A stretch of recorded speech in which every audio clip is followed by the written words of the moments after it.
Hi guys, welcome back to the channel. Did you like my wig? I think I already told y'all guys about this, but I bought this for $35. Of course it's not human hair or anything, but I bought this for like $35 on Amazon. Ooh, I like it. Anyway, I am waiting for the husband to come and take some picture with me, maybe do a sit-down video with me, but it's Easter Friday and Good Friday and he's working, so we just have to wait until he's free up a little bit. Please excuse my sounding like someone beat me in the face. I'm experiencing a little bit of hay fever, and right here we have the little gringo. Okay, fine, Chiclet. Okay, you can call me Chiclet. Chiclet? Okay. Chiclet.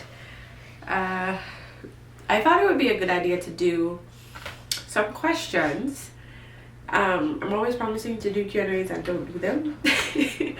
So, I'm actually going to get these questions from the comment section in my from YouTube Studio. I'm going to go into the comment section and just find some myth. That sound did not gonna work. It's too loud. You can't go in your room. Well, you have to turn it down then.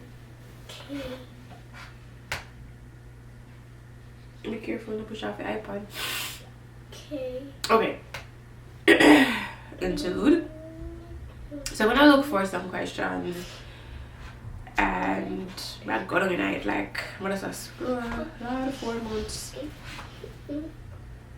Not even if I go back so far. But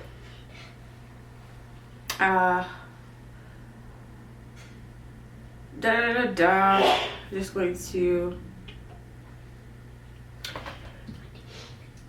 answer some questions for you guys. So here's one from Tracy and Gray. Tracy, big up yourself. You're always a comment. Thank you for the support. I appreciate it. She asked how long you can drive on your Jamaican license for. So I answered that, but in Saskatchewan as a temporary resident, you can drive on your license for as long as it is valid. Right? You go down there to do the test, because that's what I did. When you go down there, sorry. So in Saskatchewan, right, when I went there to get my license, so they take it and they go and verify it. I don't know how they do that, but it take a while, like going on the back and whatever, and they verify your license. You can drive on your license as a temporary resident for as long as it is valid, but they do recommend that you switch it over. So if you're driving more than 2 years, sorry, if your license is older than 2 years, then you don't need to go through the whole G system. What you need to do is to do the G1 test, which is the written, and then sit the G2. When you sit the G1 test, it's good for a year, and then when you pass the G2, you get the regular license. But that's only if your license is longer than 2 years. If your license is younger than 2 years, no matter what, you have to go through the whole system, like do the provisional drivers for a year and things like that. Also, if you're doing a driving test, please note you must provide your own vehicle. They do not care where you get it from. It must be roadworthy and it must be your own. Okay. If you become a permanent resident now, then you only have 3 months. After the 3 months, no. But as a temporary resident, you can drive on it. But as a permanent resident, you're expected to get a Saskatchewan license. So that's that question. Another question. see if I can find one here. Okay, here's one from Carol Jofield. Can you refer me to some websites or realtors where you can look for apartments? So rentals.ca is a good place to look. Moose Jaw Apartments is also okay. Obviously that's in Moose Jaw. Avenue Living is okay. For Regina, Devereaux Apartments is good. Havana also has apartments. Yeah, so it depends on how much you're willing to spend. You can find, like, I think 1-bedroom apartments start from like $950 maybe, depending on, you know, the level of comfort that you like or how much you're willing to spend. You can start from like $950 and probably go up to like $1,100-1,200. 2-bedroom, you can pay from $1,200 up to like probably $1,500-1,600, and then a 3-bedroom, it'll still be under $2,000, which not that I'm not like GTA or whatever, but yeah. So, and a lot of them, when I was looking from Toronto and I couldn't come down here yet, I did virtual tours. So the realtor would go to the property and they would do the tour, and I would at least be able to say, we're not doing that. When I got my apartment, what I did was I did the tour. She did the tour, and I was like, okay, that looks good. Paid the deposit, but did not confirm. Confirmation was left until I could come here and walk the place myself. So that's what I did. And then I'm saying, oh yeah, I rather so I pay the rest of the deposit, because it was like half the deposit to hold the place until I could come look. And then I come down and I pay the deposit and the first month's rent and whatever. Also, the first month's rent is, the deposit is not the full first month's rent. Well, the place that I'm at. So typically, you know, they would say, oh, you need to pay first month's rent plus the deposit, which would be equal to a month's rent. That was not the case here. The deposit was like half of what the rent is. What program did you complete by Chidova? Sorry if I butcher your name here. I went to Seneca and I studied public relations and corporate communications, and that's in Toronto, and it's a very good school. The program was really good. I will, you know, unreservedly recommend it if your incomes are looking for something like that. The program was rigorous, it was fast-paced, it was grueling, but it was really good. You come out of it with actual skills, knowledge of what's going on in the market. They don't just give you assignments to get assignments. Like, your assignments are real actual projects to work on, and the professors are practicing comps professionals, so you leave with having had several months of experience already actually. So the overall view that I have of the school which I went to, which is Seneca, is great. You pay your tuition, you have access to Microsoft Suite for free, you have access to Adobe Suite for free for a year. Even when the program finished, because you know the program is like 8 months, I did an 8-month program started September and go to April. That's the full academic year, but them they would take back them Adobe and Microsoft access until the 1 year, so exactly the 1 year, so September is when them take it back. You also have access, well, my program had access, I'm not sure if this is the case for every program, but my program also had access to LinkedIn for free. So LinkedIn Learning, so you could do certificates and blah blah blah at your heart's content without having to pay for them. So overall, you might have a little problem or two, but I found that if I had a problem or whatever and I would contact them, they would deal with it. The customer service was good.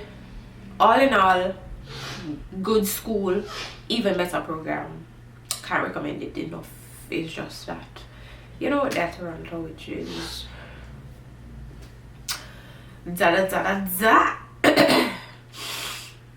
looking for another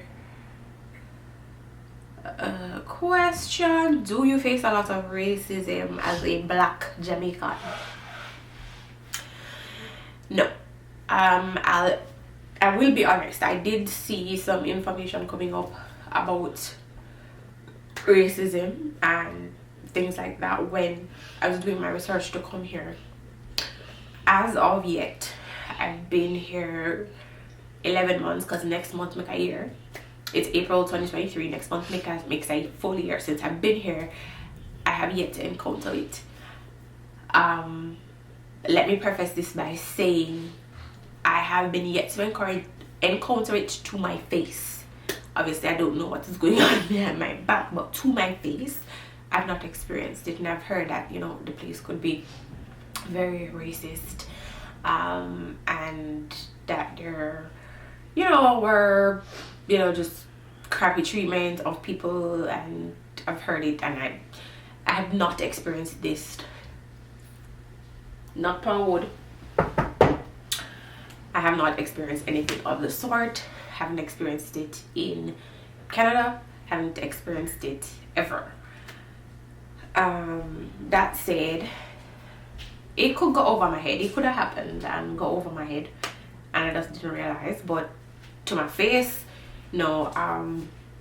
Since I've been here, I've had only one awkward encounter, and I don't know if I can chalk it up to race. It's just that it did feel a little off. I was going to an interview for a job, and I walked into the room of maybe 12-13 people, and everybody in the room stopped and just like them I say, I wish I do, yeah. But other than that, I have not really experienced any of that, and I think that comes down to a lot of the diversity that is here in Regina, to be honest. I didn't expect it. I've talked about this on the blog before. Even when I take her to school, like, it's just amazing to see the different ethnicities that are just present and in your face. Indians, Asians, black people, white people. It's a beautiful thing to see, and everybody does jive. Everybody does jive, and I like that.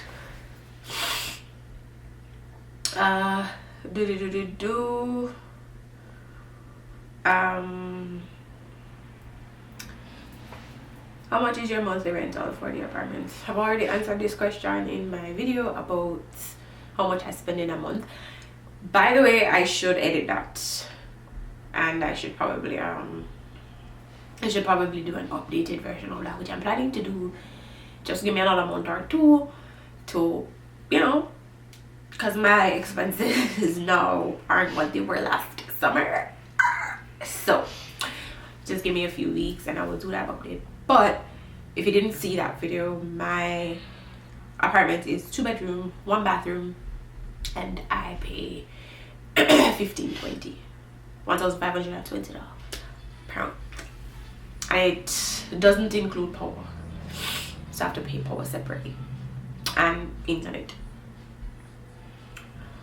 The other questions, what mall were you at? So in the video I posted before the last video, I'm guessing that's the mall that was in the Stuffy Toys. It's Southland Mall, so it's to the south of the city. The city is very distinct. People will mention the north, the south, the east, and the west. That particular mall was in the south.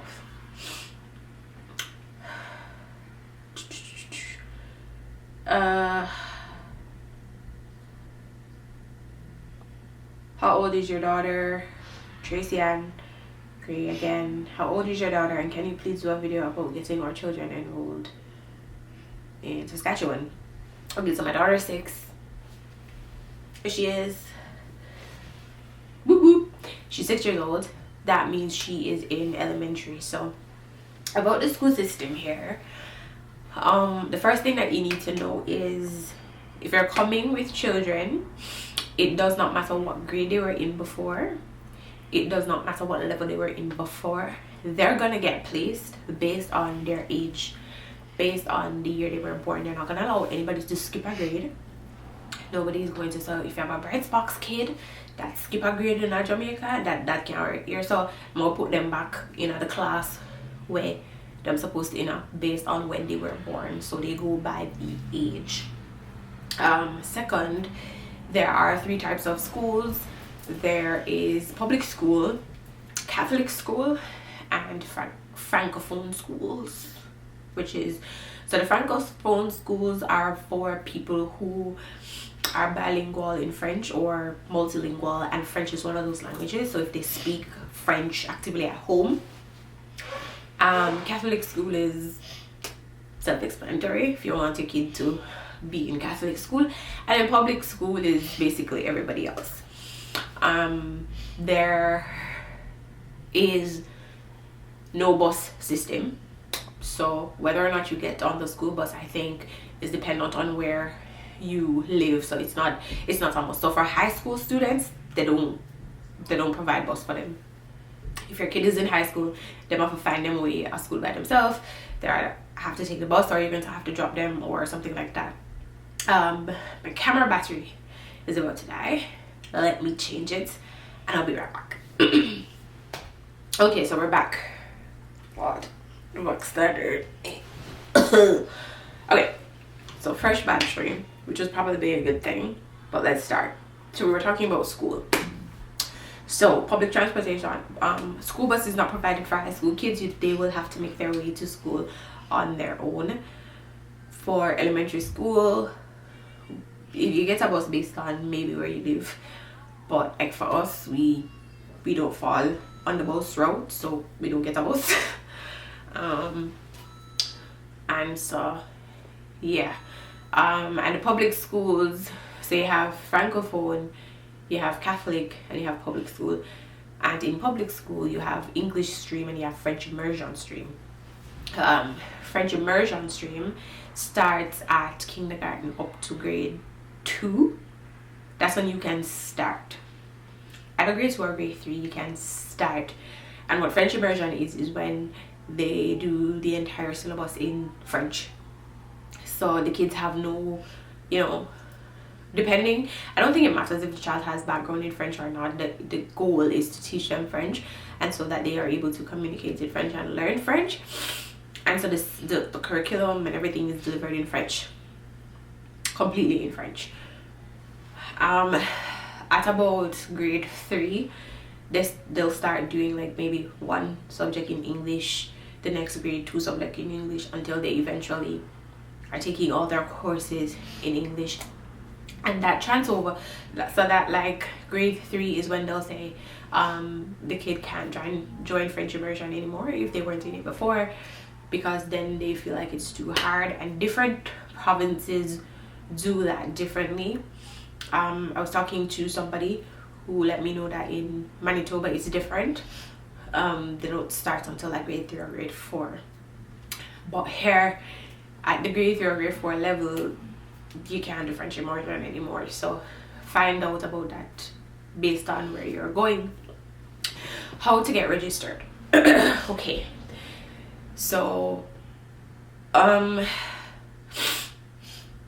Saskatchewan, they told us, well, let me not say in Saskatchewan, specifically the Regina public school system. What they told us is you have to go to like a newcomer center before you reach to them. You have to go through a newcomer center. The newcomer center is, I don't know, Regina Open Door Society, or there's another one. And what they'll do is they'll ask you for documentation for the child, birth paper, immigration papers, blah blah blah, everything. Once you do that, then there's an orientation that you have to attend. Once you attend the orientation, they will send off your documents to the school that your child is recommended to go to based on where they live. Mind you, you got school based on where you live. Right now I think they're having some issues with the schools being crowded, and so they're putting some temporary measures in place for that. But all in all, it's not like Jamaica where you just go to school where you want to go. You go to school based on where you live. So once they send over the documents to you, the school receive the document, go over it, and then they will contact you and whatever. And this take a couple of weeks to do. Ultimately, what the child needs is, what they will need from you is childbirth certificate, the parents' legal right to be in Canada and work in Canada. So whether that is a student permit or a work permit, you'll need to provide that. And then you also need to provide a visitor's record, at least for the child. Obviously, if you do a study permit, you can provide that too, but they need at least a visitor's record for the child to prove that the child is able to stay in Canada beyond the 6 months validity of the visa, and so that the child is eligible for social benefits. Now, if you don't have the visa, if you don't have the record, they will accept confirmation that you have submitted an application for the record. What else? We have to send the picnic off school with lunch and break and everything. None of that not provided at school. I can't really remember anything else off the top of my head right now, so that's that. I feel like I've been talking for a good little minute. God no. Backstar. I still have pain from the accident. I go to PT. It's better, but it's still not 100. So anyway, that's my little Q&A. I'm gonna see if I can get it up to you guys soon. Yeah, and I will talk to you guys next time. Bye.